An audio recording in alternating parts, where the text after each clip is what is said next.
Assalamualaikum warahmatullahi wabarakatuh. Bismillahirrahmanirrahim. Alhamdulillahi rabbil alamin. Wassalatu wassalamu ala asyrafil anbiya'i wal mursalin wa ala alihi wa sahbihi ajma'in. Na'udzu bikalimatillahi tammati min syarri ma khalaq. Bismillahilladzi la yadurru ma'asmihi syai'un fil ardi wala fis sama'i wa huwa sami'ul alim. Allahumma idfa' 'anil waba' wal ghala' wal riba waz zina wal mihan wa su'al fitan ma zahara minha wa ma batan an baladina hadza khasatan wa an sa'iril biladil muslimina 'amatan ya rabbal alamin. Nawaitu ta'alluma wa ta'lim wa tadhakkura wa tadhkir wa naf'a wal intifa' wal ifadah wal istifadah wal hatha ala tamassuki bi kitabillah wa sunnati rasulih wa du'a ila al huda wa dalalah ala al khair ibtigha'a wajhillah wa mardatihi wa qurbihi wa thawabihi lillahi ta'ala. Apa khabar muslimin muslimat, hadirin hadirat, tuan-tuan guru, para alim ulama, para habaib yang dirahmati Allah sekalian. Alhamdulillah, sekali lagi kita dipertemukan dalam program Minda Imam Besar Kuliah Duha. Dan hari ini Alhamdulillah, hari Rabu 2 bulan September tahun 2020 bersamaan 14 Muharram tahun 1442 Hijriah. Bagi kita di tanah air masih lagi berada dalam suasana bencana non-alam yang berskala international. Dan tanpa disedari, hari ini kita telah pun genap 168 hari berada dalam satu tempoh perintah kawalan pergerakan ataupun kordon saniter, dan kita berada pada hari ke-84 pelaksanaan perintah kawalan pergerakan pemulihan ataupun PKPP yang telah pun bermula pada 10 Jun yang lalu. Sepatutnya tamat pada 31 Ogos tahun 2020.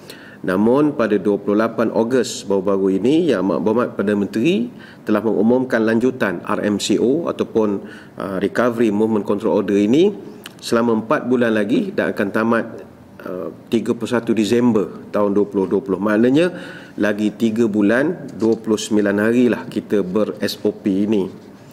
Dan perkembangan terkini kalau kita melihat rakan-rakan kita di Kementerian Kesihatan agak khawatir dengan kes-kes import yang dijangka akan meningkat ekoran daripada kedatangan musim sejuk, yang mana rata-rata negara-negara daripada benua Amerika, benua Eropah dan juga di Asia Tenggara sedang melihat kes-kes perubahan pandemik ini disebabkan oleh perubahan cuaca, yang mana kebanyakan daripada negara yang hemisfer utara dia bakal berhadapan dengan musim sejuk. Dan tambahan pula, bila musim sejuk ini, penyakit-penyakit yang melibatkan saluran pernafasan, jangkitan paru-paru lazimnya banyak dilaporkan ketika musim sejuk. Jadi situasi ini agak membimbangkan. Dan juga laporan yang mereka bentangkan baru-baru ini, didapati bahawa nilai R0 ataupun nilai RT, iaitu keboleh jangkitan suatu virus pada permulaan suatu wabak dalam masyarakat, telah didapati sedikit meningkat, yang mana pada 26 Ogos 2020 RT yang dilaporkan adalah 0.74, namun kini telah meningkat sehingga 1.0. Susulan itu, pihak pemerintah, ini untuk makluman bersama, telah pun mengambil keputusan untuk menyekat kemasukan pemegang pas jangka masa panjang PR dan sebagainya lagi daripada 3 negara, India, Indonesia dan Filipina. Sebenarnya tindakan ini, saudara-saudari sekalian, adalah sesuai dengan kehendak agama kita. Pertama sekali, bila berlakunya wabak, mesti diadakan pengasingan antara orang yang sakit dengan orang yang sihat. Apatah lagi penyakit-penyakit yang berjangkit. Nabi pesan, la yuridu mumridun ala musihin. Pesakit atau tempat yang berjangkit tidak boleh datang kepada tempat yang sihat. Ini hadis riwayat Imam Bukhari. Dalam satu hadis yang lain, kallim majzuma wa bainaka wa bainahu qidu rumhin aw rumhaini. Bergaullah dengan orang yang ada penyakit kusta tetapi jaga jarak, iaitu wa bainahu qidu rumhin aw rumhain, jaraknya 1 lembing ataupun 2 lembing. Itu hadis riwayat Abu Nuaim. Sebab itu mazhab Maliki, Syafi'i dan Hambali menegah pesakit-pesakit kusta duduk bersama dengan orang-orang yang sihat. maka tindakan ini adalah bertepatan dengan kehendak agama. Termasuklah isu kuarantin ataupun pengasingan ketika mereka ini sudah sampai ke tanah air kita. Tujuannya adalah untuk mengelakkan daripada penularan penyakit-penyakit tersebut, sebagaimana yang Usamah bin Zaid radhiyallahu anhu mengatakan, at-ta'una ayatul rijzi ibtalallahu azza wa jalla bihi nasan min ibadihi fa idza sami'tum bihi fala tadkhulu alaih. Kata Nabi, ta'un ini adalah tanda kemukaan Allah, yang mana Allah menguji hamba-hambanya. Kalau kamu mengetahui adanya penyakit itu di sebuah tempat, jangan kamu masuk ke tempat itu. Dan apabila kamu berada di tempat yang ada penyakit, jangan kamu lari daripadanya. Wa idza waqa'a bi ardin wa antum biha fala tafirru minhu. Maka kita mengucapkan tahniah kepada Pak Pemerintah kerana mengambil tindakan yang tegas di dalam perkara ini. Baik, kita sambung kembali membincangkan kitab kita, iaitu kitab Rahsia Kematian, Alam Akhirat dan juga Kiamat, yang merupakan sebuah kitab, asalnya kitab berbahasa Arab, At-Tazkirah fi Ahwalil Mauta wa Umuril Akhirah, karya Imam Abu Abdullah Al-Qurtubi.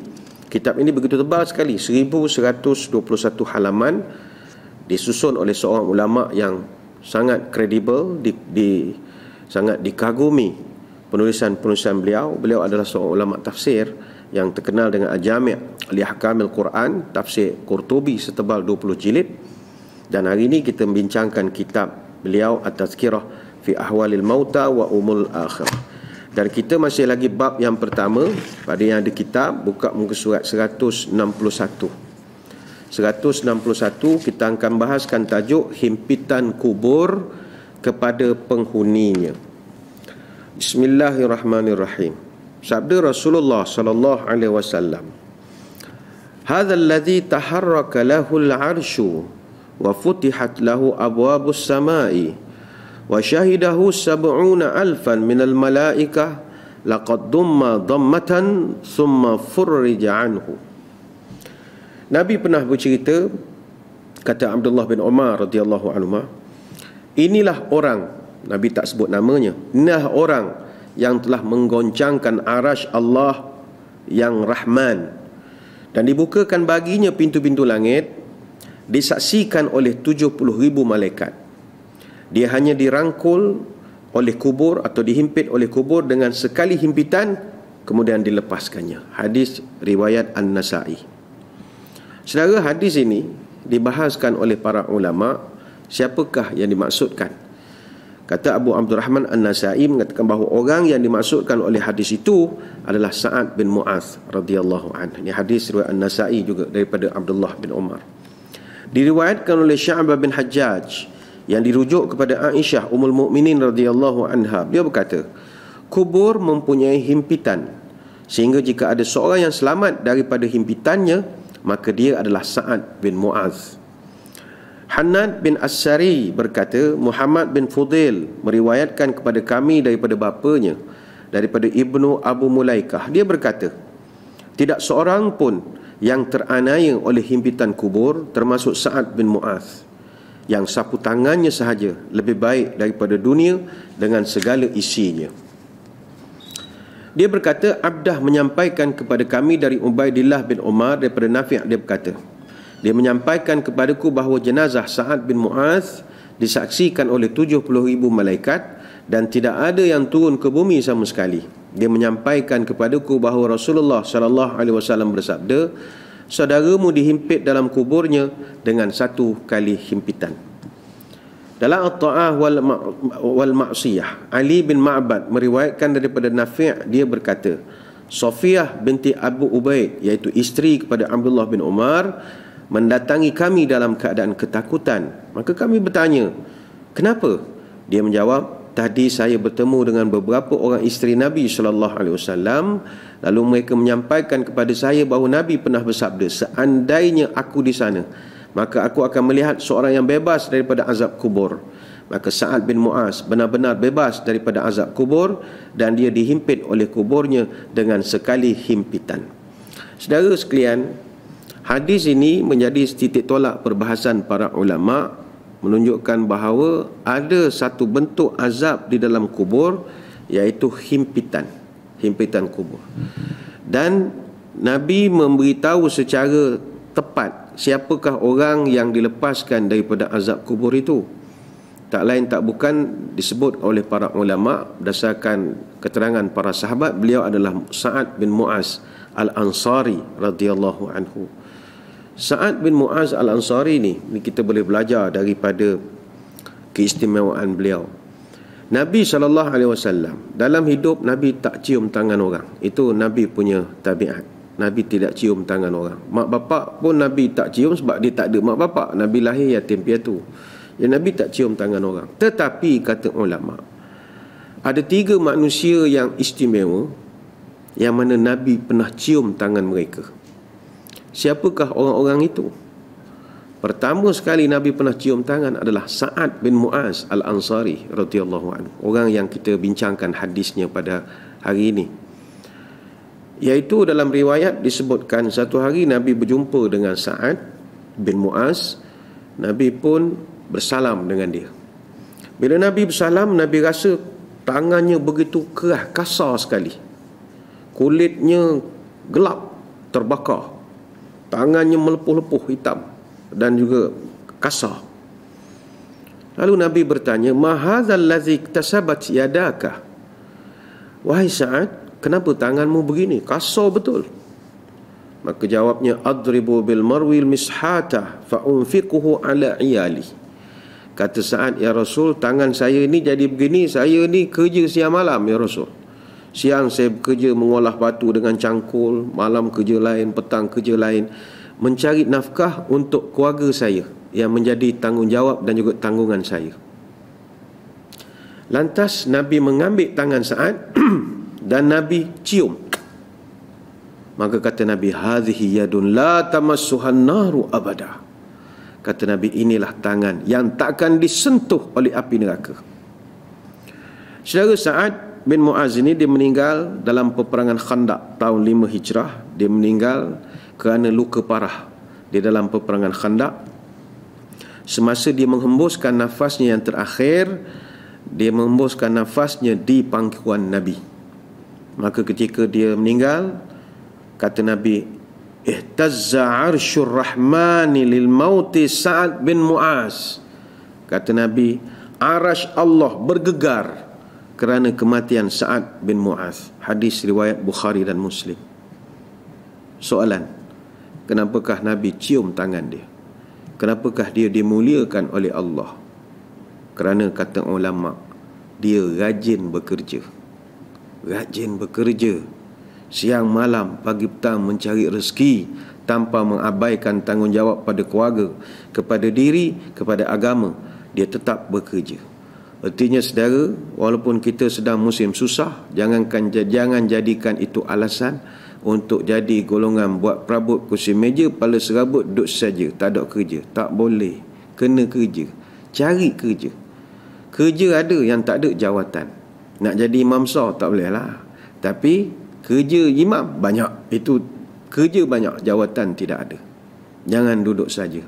Jadi kata ulama, orang yang rajin bekerja juga mendapat kemuliaan dalam agama Islam. Bukan mesti orang Islam yang baik ni duduk masjid tak balik-balik. Tak. Yang bekerja rajin, disiplin, amanah, cekap, itu juga kalau Nabi ada, Nabi cium tangan dia. Orang kedua yang Nabi cium tangannya adalah Mu'az bin Jabal radhiyallahu an. Dan yang ketiga, Nabi cium tangan Siti Fatimah Az-Zahra radhiyallahu anha. Semua ni kata ulama, tiga-tiga ni adalah orang yang semua kuat bekerja semua. Kuat bekerja. Jadi inilah Sa'ad bin Mu'az. Dia kena juga himpitan kubur, tapi sekali himpit je, boom, selesai masalah. Orang lain wallahu alam mungkin ada tempo lah, boom boom boom boom boom, agaknya begitu. Baik, sambung lagi surat 162. Riwayatkan daripada Za'zan bahawa Abu Umar pernah berkata, ketika Rasulullah sallallahu alaihi wasallam mengebumikan jenazah Zainab, anak pada baginda, baginda duduk berhampiran dengan kuburnya. Wajah baginda kelihatan berubah.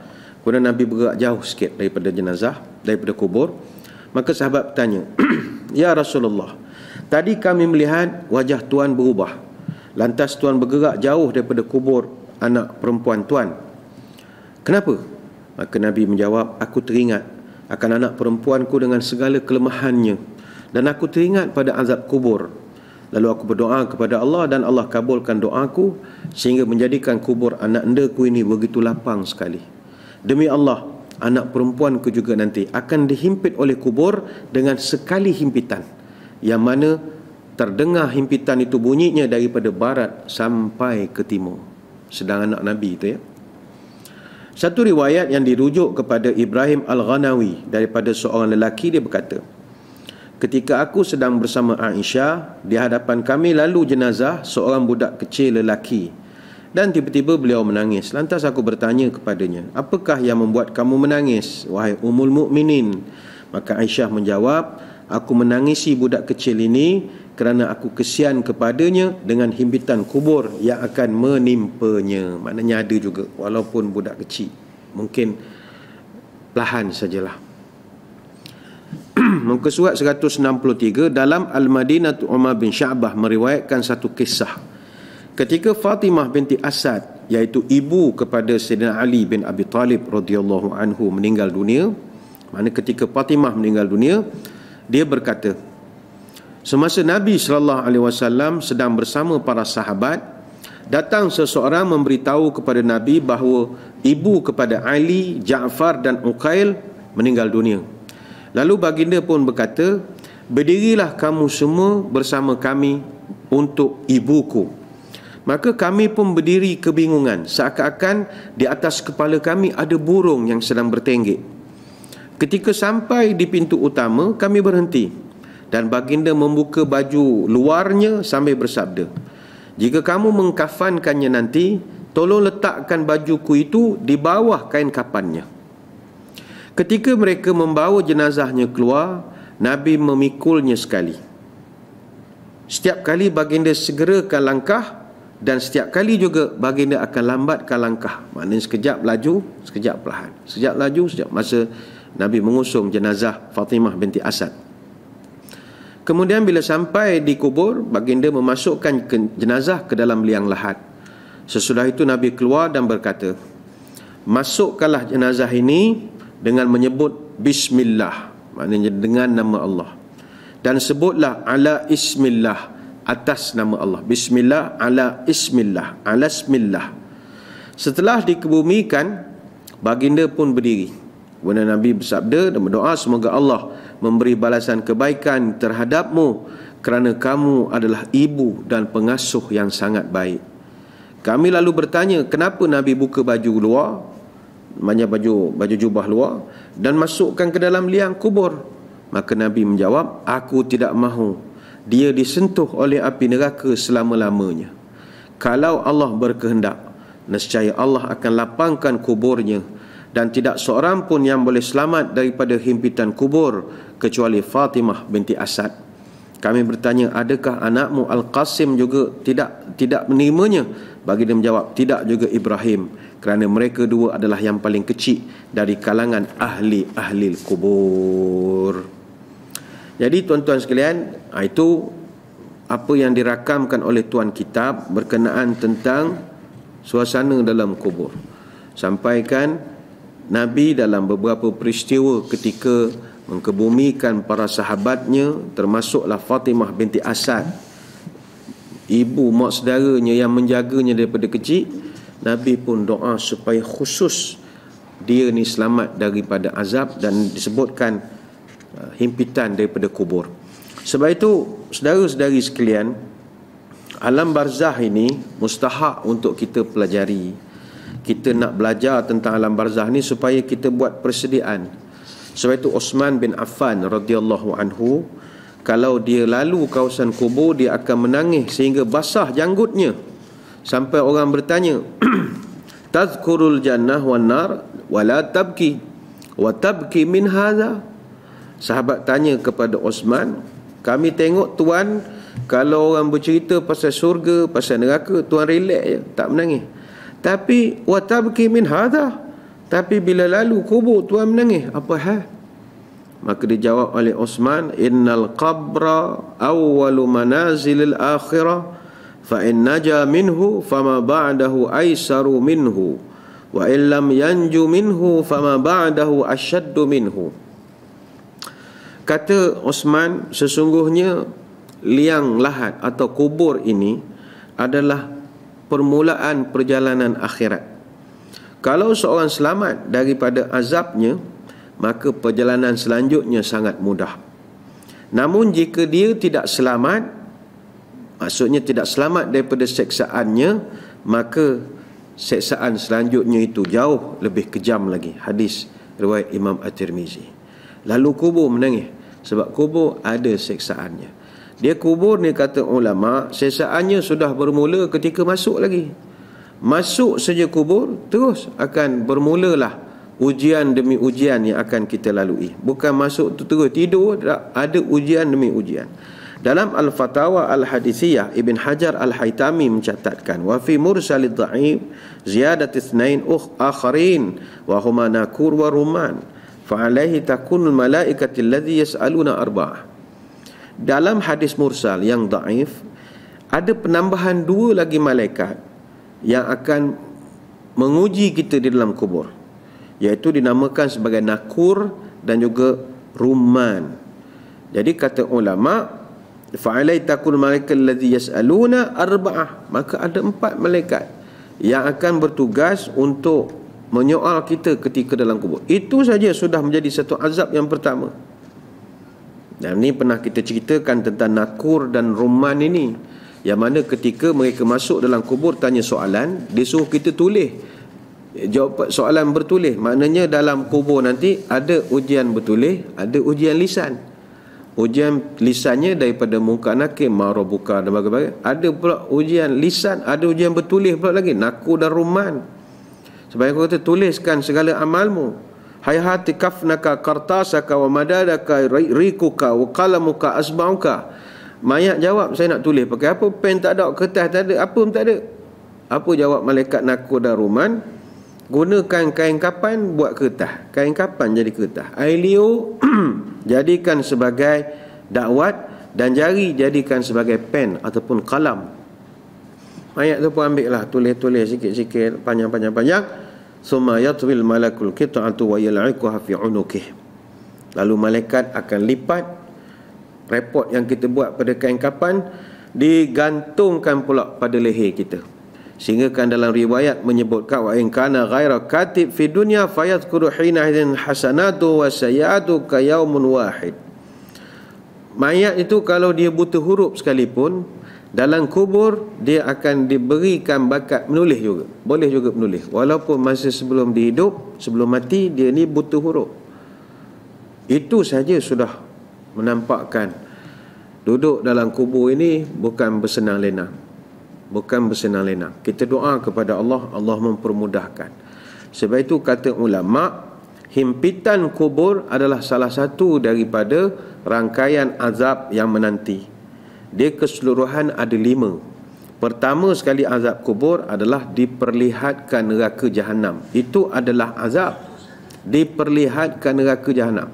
Sneak peek ataupun preview ditunjukkan pada kita. Inna ahadakum idza mata urida alaihi maq'aduhu bil ghadati wal ashi. Sesungguhnya bila salah seorang antara kamu mati nanti, maka akan dinampakkan kepadanya calon atau bakal tempat tinggalnya nanti di akhirat. Dan tayangan itu akan dibuat pada waktu pagi dan waktu petang. In kana min ahlil jannati famin ahlil jannati, wa in kana min ahlin nari famin ahlin nari. Fayuqal hadza maq'aduka hatta yab'atsaka Allahu yaumal qiyamah. Maka bila dia ni adalah bakal calon syurga, maka dia akan dinampakkan preview syurga yang akan diduduk. Ada preview lah, macam kita lah tengok Netflix pun ada preview. Apa filem ni, apa dia punya preview dia. Dan kalau dia calon pun di neraka, akan ditunjukkan kepadanya neraka itu, dan dikatakan kepada mayat ini, inilah bakal tempat tinggalmu, sehinggalah Allah akan bangkitkan kau pada hari kiamat. Ni hadis Bukhari Muslim. Mungkin ada orang kata tak apalah, setakat preview, sneak peek saja, tengok iklan saja. Jangan. Neraka jahanam ini, jangankan tengok, dengar suara dia pun pengsan kita. Gerun. Suaranya saja sudah menggerunkan, belum tengok lagi. Teringat saya kisah Umar Al-Khattab radhiyallahu anhu. Dia jumpa dengan Ka'ab Al-Ahbar. Dia tanya kepada Ka'ab, Ka'ab, mau cerita pada aku satu kisah yang kalau aku dengar nescaya aku menangis. Maka kata Ka'ab, nanti di padang mahsyar semua orang akan berhadapan dengan Allah. Maka ketika itu Allah akan buat sedikit demonstrasi macam mana rupa neraka Jahannam. Semua orang di padang mahsyar akan tengok demonstrasi itu. Allah Ta'ala tidak akan tunjukkan rupa neraka itu. Allah Ta'ala keluarkan suaranya saja, suara bakaran neraka Jahannam. Ketika neraka Jahannam mengeluarkan suara, ketika itulah kata Ka'ab, semua para nabi, syuhada, para siddiqin akan melutut di hadapan Allah. Semuanya menangis dan berdoa, Rabbi la as'aluka illa nafsi. Tuhan, hari ini selamatkanlah kami, orang lain biar dulu wahai Tuhan. Begitu takut sekali. Sehingga kata Ka'ab, ada di kalangan Nabi yang berdoa supaya uruskan mereka dulu, umat mereka kemudian. Sampai begitu kegerunan mendengar suaranya saja. Sehingga kan kata Ka'ab kepada Umar, falau kana laka ya Ibnul Khattab yauma idzin amala 70 nabiyan la zananta annaka la tanju. Maka kata Ka'ab, Umar, kamu kalau ketika itu mendengar suara neraka Jahannam dan kamu ketika itu bawa pahala setaraf dengan 70 nabiyan, 70 nabi, amalan pahala kebaikan 70 nabi, la zananta annaka la tanju, kamu juga ketika itu akan rasa, ya Allah, aku takkan terlepas daripada neraka Jahannam ini. Bayangkanlah bawa pahala 70 nabi, belum confident lagi boleh lepas pada neraka Jahannam. Saudara, itu baru bunyinya. Bayangkanlah dalam kubur tiap-tiap hari ada tayangan menengok macam mana bakarannya, lavanya, apinya, julangan apinya, asapnya yang hitam. Itu juga azab, kata ulama. Azab walaupun tak kena, tapi azab. Itu yang pertama. Yang kedua, kata ulama, azab kubur ini adalah akan dipukul atau dipalu, diketuk, dikatok dengan besi yang begitu kuat sekali. Ada satu hadis daripada Anas bin Malik radhiyallahu anhu, fa ammal kafiru wal munafiqu fayaqulani lahu. Nabi bercerita tentang bagaimana mayat orang-orang yang tidak beriman dan mayat orang-orang munafik. Walaupun fokus pada golongan munafik, tetapi siapa kita untuk tidak mahu mengakui bahawa kita juga kalau tak berjaga-jaga, kita ada bawa sifat munafik yang banyak. Jadi Nabi sebutkan orang yang tidak beriman, tidak beramal soleh, orang munafik, apakah terjadi pada mereka? Kata Nabi, mayat-mayat begitu akan didatangi oleh malaikat.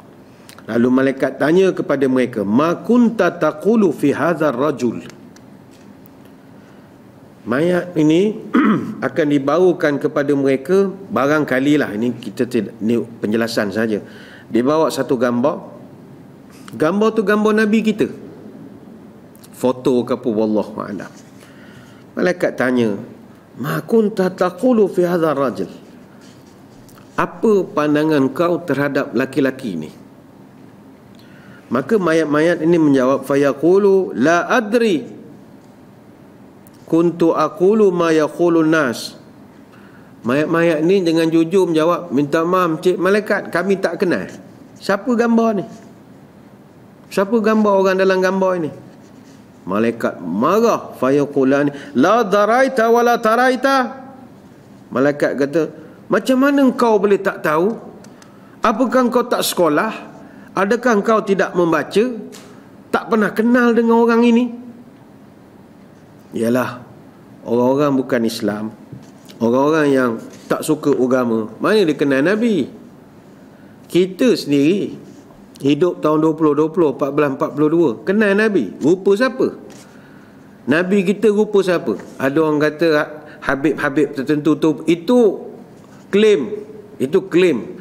Oh, Habib ini rupanya daripada kepala sampai pusat rupa Nabi. No, ini klaim. Siapa yang tahu rupa Nabi? Tidak ada. Mungkin ada kalangan saudara-saudari yang diberi rezeki mimpi jumpa Nabi. Rezeki, alhamdulillah. Tapi umumnya tak ada orang tahu rupa Nabi. Tak ada orang tahu. Kita khawatir kita juga tak boleh jawab soalan itu. Tunjuk gambar, saya tak kenal. Jawab lurus saja, memang tak kenal betul. Maka malaikat bila orang ni jawab tak kenal, mu tak sekolah kah? Mu tak kenal kah? Maka bila mayat ni kata, saya tak ada kenal, ini siapa ini siapa, saya taklah kenal. Maka thumma yudrabu bimitrakin min hadidin baina adhanai. Maka kata Nabi, malaikat pun ambil satu tukul yang buat pada besi, dia akan ketuk tepat pada mukanya antara kedua telinganya. Maknanya dahi tengah-tengah ni pakai besi. Kong, bayangkanlah ya, macam orang pukul loceng tu. Kong gitu. Fayasihu fayasma'uha man 'alaiha ghaira thaqalain. Maka ketika itulah mayat ini menjerit sekuat-kuat hati, yang mana jeritannya didengar oleh seluruh penduduk di bumi ini kecuali jin dan manusia saja yang tidak dapat mendengarnya. Hadis riwayat Bukhari dan Muslim. Bayangkanlah sakitnya mayat itu kerana tak kenal. Tapi jangan risau tuan-tuan, puan-puan, saudari-saudari, kalau ditakdirkan tunjuk gambar Nabi sekalipun, tak perlu kita kenal fizikal, kerana yang akan menjawab bukan kita tapi amalan kita. Maka kalau kita terdiri daripada orang yang jaga sunnah, cinta sunnah Nabi, perjuangkan Nabi, jauhkan Nabi daripada kecaman, tomahan musuh-musuh Islam, kita bela Nabi, orang tuduh Nabi begini, kita bela Nabi, orang macam ni insya-Allah boleh jawab. Boleh jawab, asalkan dalam hatinya diletakkan Nabi SAW sebagai insan yang paling dia sayangi. Boleh jawab insya-Allah. Tapi yang penting, azab yang kedua adalah dihantam dengan tukul pada dahinya. Yang ketiga, kata ulama, ini yang masuk dalam perbahasan kita pada hari ini, iaitu himpitan kubur. Iaitu yang ketiga, azab kubur ini adalah disempitkan kubur sampai tulang-tulang rusuk kita bersilang, cross. Tulang rusuk kiri kanan himpit. Al-Bara' bin Azib radhiyallahu anhu, dia bercerita tentang bagaimanakah orang-orang yang ahli maksiat bila mereka mati, macam manakah keadaan mereka nanti. Ini berdasarkan hadis, kata Al-Bara', dia dengar Nabi bercerita, fa'afrishuhu minan nar waftahu lahu baban minan nar fayatihi min harriha wa sumumiha. Bagi ahli maksiat, mereka akan diberikan satu tilam dalam kubur, yang mana tilam ini dibuat daripada api neraka. Bukanlah api menjulang-julang, dibuat dari api. Barangkali tilam tapi panah. Waftahu lahu baban minan nar. Dalam kubur mereka juga akan ada satu pintu kecil. Barangkali macam exhaust fan ke, tingkap kecil ke, yang mana pintu kecil ini baban minan nar, dia ada satu lorong pergi ke neraka, ada satu pintu akses pergi ke neraka. Fayatihi min harriha wa sumumiha. Maka secara tidak langsung, bila dah ada exhaust fan, ada tingkap yang menuju lorong ke neraka, fayatihi min harriha wa sumumiha, segala wap-wap panas dan juga haba daripada neraka ini akan masuk juga ke dalam bilik kubur dia. Bahangnya itu akan masuk. Sama macam orang mandi sauna lah, mandi sauna, ya. Kita kan selalu pergi sauna, exercise malas, jogging tak larat, masa tak ada, jadi peluh kena keluar. Macam mana cara keluar peluh? Ada orang dia nak keluar peluh, dia makan banyak, katanya bila makan ada sambal belacan, lagi cepat peluh. Itu tak berapa cerdik jawapan begitu. Nak peluh, exercise. Tapi ada orang dia tak dan exercise, dia masuk sauna. Sauna ni kalau macam hammam di negara-negara barat, negara Arab, tempat negara sejuk, dia satu tempat luas, pakai towel, duduk ramai-ramai nak bagi berpeluh. Panas itu dalam kubur nanti berganda lagi panas daripada itu. Itulah suasananya. Wa yadhiqu alaihi qabruhu hatta takhtalifa fihi adla'uhu. Selepas itu disempitkan kuburnya, dihimpitkan sehinggalah takhtalifa fihi adla'uhu, hinggakan tulang rusuknya bertemu, kata Nabi. Ingatkan selesai dah, kata Al-Barra. Nabi sambung lagi, wa ya'tihi rajulun qabihul wajhi wa qabihus sayabi muntinur rihu. Kemudian datang pula satu makhluk, buruk mukanya, buruk pakaiannya, dan baunya begitu busuk sekali. Fayaqul abshir billadhi yasu'uka hadha yawmuka alladhi kunta tu'adu. Makhluk ini berkata, mayat, bergembiralah engkau dengan perkara yang akan menyeksa engkau sepanjang kau berada di sini. Inilah di hari yang dulu pernah dijanjikan pada kamu. Maka mayat itu pun terperanjat. Fayaqul man anta fawajhuka alladhi la yaji'u bisyarri. Mayat ni pun tanya, encik ni siapa? Muka encik buruk betul. Fayaqul ana a'malukal khabithu. Makhluk ni jawab, akulah segala amal-amalmu yang buruk di dunia dulu. Fayaqulu rabbi la tuqimus sa'ah. Maka dia pun berkata, wahai Tuhan, janganlah engkau datangkan hari kiamat. Sedang macam ni pun dah teruk, tak dapat bayangkan kiamat macam mana. Hadis riwayat Imam Ahmad, Ibnu Majah dan Al-Hakim. Bayangkanlah saudara ya, duduk dalam kubur, dalam panas. Sekarang ni kita musim panas.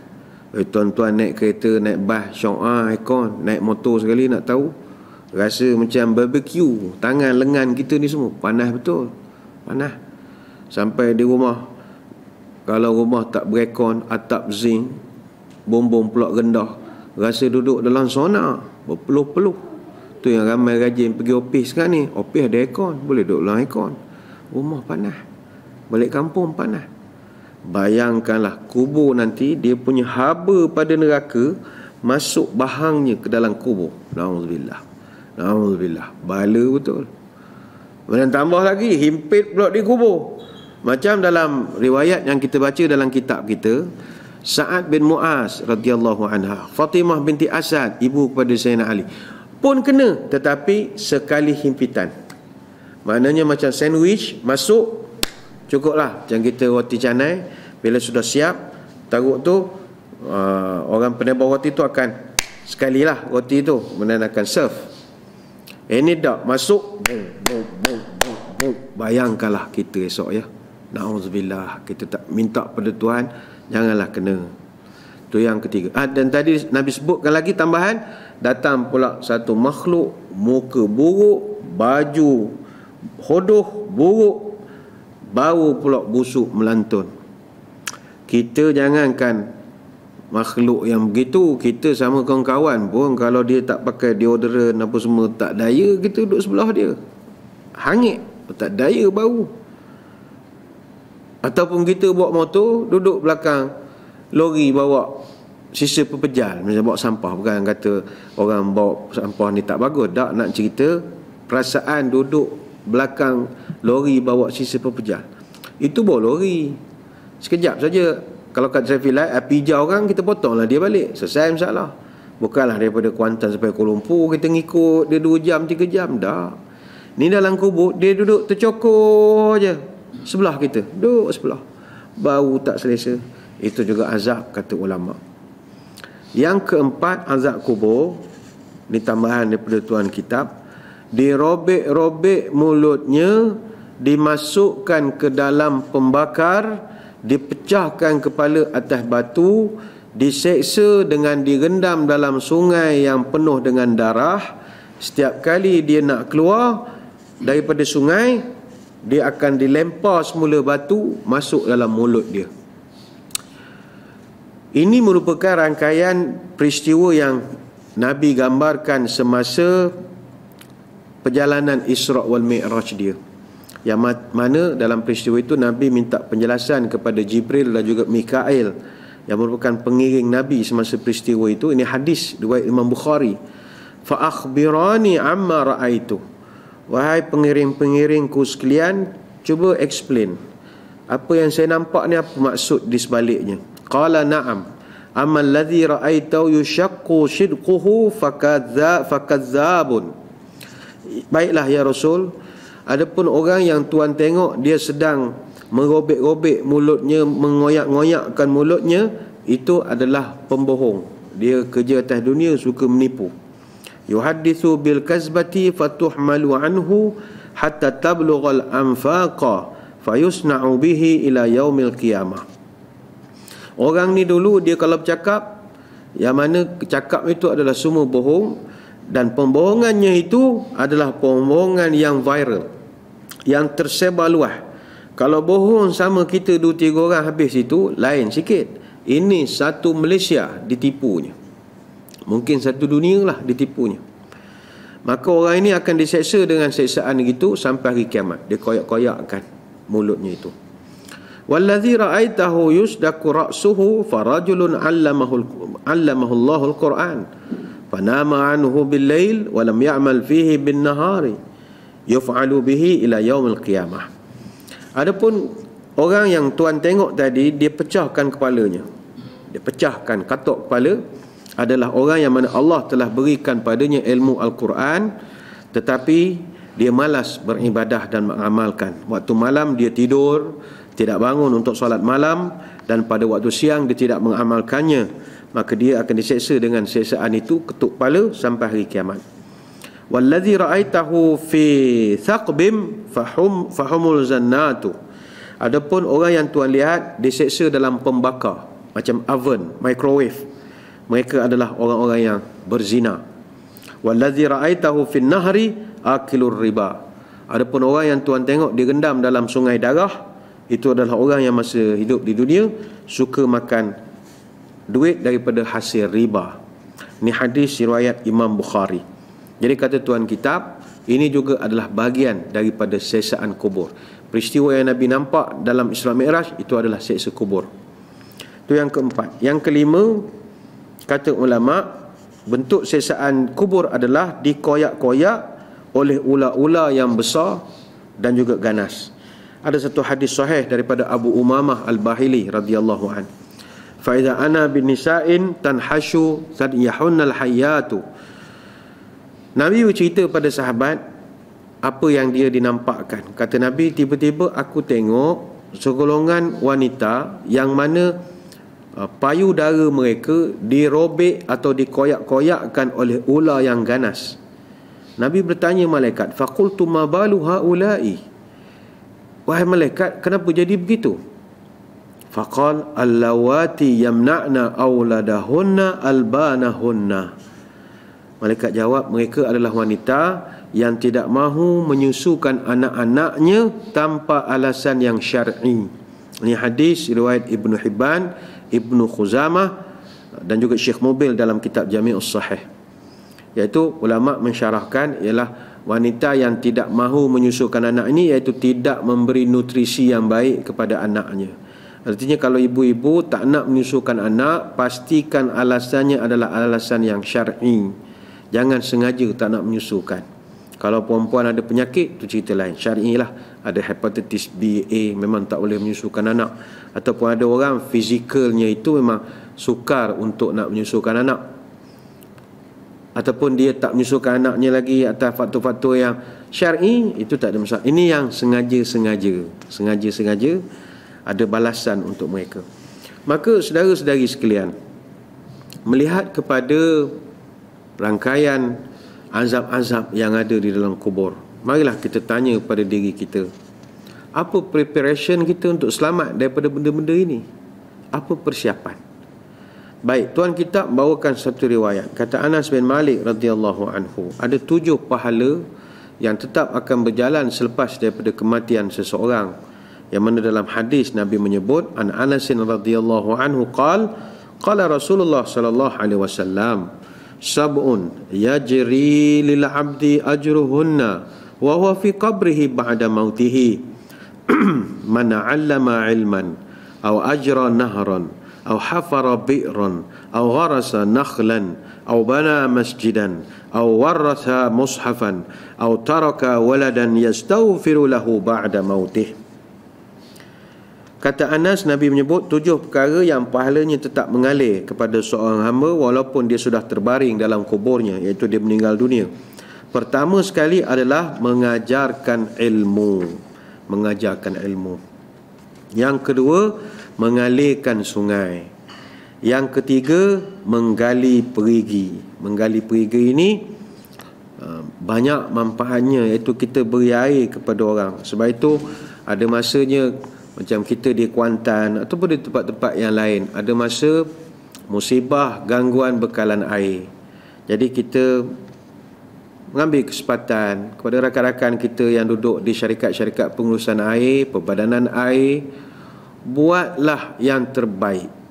Baikilah segera sekadar kemampuan kita, buat yang terbaik.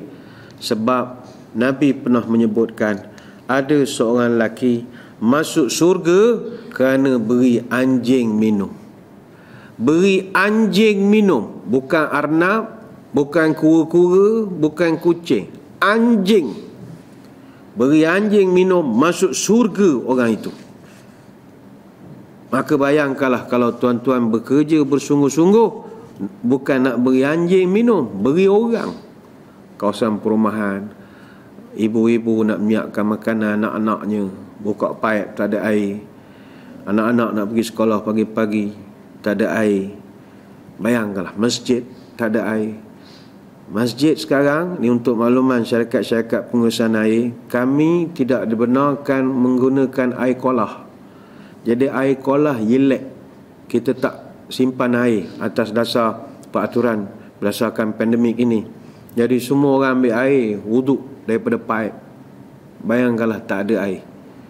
Ya, kita malam tidak berbau, tak ada orang tahu paip tu nak pecah, kena ketuk dan macam-macam. Tapi marilah usaha yang terbaik supaya disegerakan proses pembaikannya. Berikan notis awal. Jangan pukul 3 pagi paip pecah, 8 pagi baru beritahu gangguan bekalan air 48 jam. Jangan. Ini contoh sahaja. Sebagai gambaran, Nabi mengatakan gali perigi ni artinya bekalan air orang. Kalau mau jaga elok-elok, mau penceng kubur. Itu sering saya sebut, orang yang kerja jaga air, dia masuk surga lebih cepat pada imam masjid. Sebab imam hanya boleh rayu orang, datanglah ke masjid semayang. Tapi syarat ibadat, taharah, kebersihan, air. Siapa yang jaga air? Bukan imam, bukan jabatan agama, bukan jabatan mufti. Yang jaga air, tuan-tuan. Buatlah kerja elok, masuk surga lebih cepat pada ustaz lagi. Itu yang ketiga. Yang keempat, Nabi sebut tanam pokok. Spesifiknya disebut tanam pokok kurma. Dan yang kelima adalah membangunkan masjid. Yang keenam, mewariskan Al-Quran. Dan yang ketujuh, mendidik anak-anak sehingga dia menjadi anak-anak yang salih. Selain itu ada juga hadis daripada Abu Umamah Al-Bahili daripada Nabi SAW, arba'atun tajri alaihim ujuruhum ba'dal mauti man mata murabitan fi sabilillah wa man 'allama 'ilman ujriya lahu 'amaluhu ma 'amila bihi wa man tasaddaqa bi sadaqatin fa ajruha yajri lahu ma wujidat wa rajulun taraka waladan salihan fa huwa yad'u lahu. Ada 4 perkara yang tetap mengalir pahalanya walaupun dah mati, iaitu orang yang meninggal ketika menjaga sempadan negaranya. Macam sekarang pihak pemerintah telah pun mengeluarkan arahan supaya segala lorong-lorong tikus disekat daripada kemasukan pendatang asing tanpa izin, yang selama ini begitu bebas keluar dan masuk menggunakan lalun-lalun tikus. Tuan-tuan dihantar petugas di perbatasan, jaga sepadan. Andai kata tuan-tuan terkorban ketika menjaga sepadan, apatah lagi menjauhkan negara daripada dijangkiti wabak pandemik daripada luar, bayangkanlah berapa pahala tuan-tuan dapat. Penceng kubur. Ada lagi tambahan, idza mata al-insanu inqata anhu amaluhu illa min thalathatin illa min sadaqatin jariyah aw ilmin yuntafa'u bihi aw waladin salihin yad'u lah. 3 perkara yang akan tetap berjalan selepas kita mati: sedekah jariah, ilmu yang bermanfaat, dan anak-anak soleh yang mendoakan. Baik, tuan kitab ada memberikan sedikit tips bagaimanakah untuk nak jauh daripada kena azab himpitan kubur ini. Perkara-perkara yang disebutkan ni sebenarnya boleh buat, insya-Allah, kalau nak 1000 daya. Pertama sekali adalah beriman kepada Allah dan beramal saleh mengikut tuntunan Nabi SAW. Beriman ni bukan sekadar beriman. Awak beriman? Ya, saya beriman. Beriman ni makna percaya. Percaya. Apa makna percaya? Percaya. Awak percayakan saya? Macam itulah kita bila dengar orang, bagi saya duit. Awak percayakan saya jaga duit awak? Ya, saya percaya. Itu iman lah. Jadi orang yang ada kepercayaan kepada Allah, ini orang panggil makrifat. Makam makrifat. Orang memang percaya betul kepada Allah. Orang kalau dah sampai makam makrifat, banyak kelebihan. Makrifat ni kalau bahasa mudah kita sekarang ni, kenal. Kita kalau makrifat Allah, makrifat kita kenal Allah, Allah kenal kita, urusan lancar lah. Kita kalau kenal dengan Perdana Menteri, mudah tak urusan? Mudah lah. Kita kenal dengan menteri besar, mudah tak minta bantuan anak nak sekolah ke, nak minta bantuan dia mesti mudah atau tidak? Mudah lah. Kalau kenal Tuanku Sultan, lagilah mudahnya. Tapi masalah sekarang kita kenal dia, dia tak kenal kita. Itulah masalahnya. Kenal Perdana Menteri, kenal hari-hari tengok gambar. Kenal Tuanku Sultan, kenal hari-hari tengok gambar, tepi jalan gambar. Tapi masalah, Tuanku kenal tak awak? Ada. Jadi tak makrifat lagi. Orang yang tahap iman makrifat ni, bukan dia kenal Tuhan, Tuhan kenal dia. Orang kata, kan Tuhan maha mengetahui, Tuhan kan kenal semua. Ya, kenal dengan buat tak kenal lain. Kenal tapi buat tak tahu. Kenapa buat tak tahu? Awak Assalamualaikum pun tidak. Kan ada orang, kita jumpa dengan dia, kita kenal dia, dia pun kenal kita, tapi bila jumpa dia buat bodoh, mandang kita, salam pun pandang ke lain. Ngapa dia buat acuh tak acuh? Adalah benda tak kena. Barangkali kita baru masa ni lah menunjuk muka ke apa. Tuhan kalau nak dapat peringkat makrifat dengan Allah, mesti iman dan beramal soleh, baru dia kenal kita. Tuan-tuan, kalau Allah dah kenal kita, urusan mesti lancar. Kadang ada orang, dia ni sebab tuanku kenal dia saja, dia punya urusan pergi mana-mana, orang semua bagi dia laluan khas. Kadang tuanku berangkat ke masjid, orang lain bersalam dengan tuanku. Ni cerita dulu lah, zaman bersalam ni tak ada lah bersalam. Sekarang main tumbuk sekarang ni dah. Tapi bila sampai ke orang ni, tuanku tegur dia, Assalamualaikum, apa khabar? Lama tak jumpa. Datang istana minum air. Dah berhenti kerja pun datanglah juga minum air. Orangnya heran, siapa Pak Haji ni, nampak kepiah lembek je, tak adalah beri-beri kerja Melayu. Tapi sebab Sultan tegur dia, apa reaksi orang-orang lain? Hebat Pak Haji ni. Jadi Pak Haji bila datang masjid, orang semua hormat dia sebab tuanku kenal dia. Ambil gambar, tuanku pegang tangan dia, lagi up lagi dia punya prestige dia. Maka bayangkanlah kalau orang itu Allah kenal dia. Masuk malaikat, masuk kubur, malaikat pun tak buat apa-apa, mudah-mudahan. Malaikat tanya, nak tanya marubuka, mu tanya, asal aku pula? Ini Tuhan kenal dia, Allah kenal orang ni, tak berani. Ini teori kita. Sebab itu tuan kitab sebut, mesti mu percaya sungguh kepada Allah, maka Allah akan kenal kamu. Tapi mesti beramal soleh. Mesti beramal soleh. Lepas tu ada satu cerita, ada satu orang ulama bahasa. Ini cerita saya pernah dengar di Mesir dulu lah. Ada satu ulama, Abu Bishr Amr bin Osman Al-Qambari Al-Bisri rahimahullah. Dia ni terkenal dengan gelaran Shibawih. Shibawih ni ulama bahasa Arab. Diceritakan ketika dia mati, ada satu orang ulama mimpi nampak dia dalam kubur. Ketika dia masuk dalam kubur, datang malaikat. Dia ni ulama bahasa Arab, dia susun tata cara nahwu bahasa Arab. Ketika dia mati, datang malaikat. Yalah, ikut SOP, malaikat tetap ikut SOP. Kena tanya, buka soalan-soalan standard ni. Jadi malaikat datang tanya, ni orang ulama besar, makrifat punya makam. Buka. Imam Syibawih kata ulama ni, dia tak jawab soalan. Bahkan dia tanya pula malaikat, buka. Tu apa? Dia tanya. Tu sifat ke, isim ke, fi'il? Malaikat pandang sama dia, FOC, NFA, no further action. Tak ada soalan. Ini cerita yang saya dengar. Bayangkanlah, kita doa pada Allah, mudah-mudahan kita pun NFA jugalah, kerana Allah kenal kita. Teringat saya dulu pernah almarhum Abu Ya Hamkah datang ke Kampung Baru, Kuala Lumpur, ceramah masjid. Zaman tu tahun 60-an, 70-an, orang muda-muda zaman itu tanya kepada Abu Ya, saya mau tanya, saya minum perempuan, judi macam-macam, boleh masuk surga atau tidak? Dia tanya soalan. Abu Ya jawab, boleh, asalkan Tuhan kenal kamu, kata dia. Kenal tu makrifat. Jadi mari kita tanya, Tuhan kenal tak kita? Daripada triliunan makhluk dia, Allah sudi tak kenal kita? Macam kita pergi ke Mekah, ada bilion manusia, jutaan manusia yang berdoa minta dipermudahkan. Tuhan sudi tak pandang kita daripada jutaan manusia? Jadi itu yang pertama, nak menyelamatkan. Yang kedua, kata Tuan Kitab, amalkanlah membaca surah Al-Mulk. Surah Al-Mulk ini dia tak banyak, 30 ayat. Nabi sebut suratu tabarakahya alladhi mani'atu min azabil qabri. Bacaan surah Al-Mulk boleh menjauhkan kita daripada azab kubur. Ramai orang sekarang dah hafal dah surah Al-Mulk ini. Sebelum tidur bacalah surah Al-Mulk, lepas isyak pun bacalah. Jadikan satu amalan, niatkan, ya Allah, bacaan aku ini tolong selamatkan aku daripada azab kubur. Mani'atu min azabil qabri. Nabi sebut dia boleh menghalang azab kubur.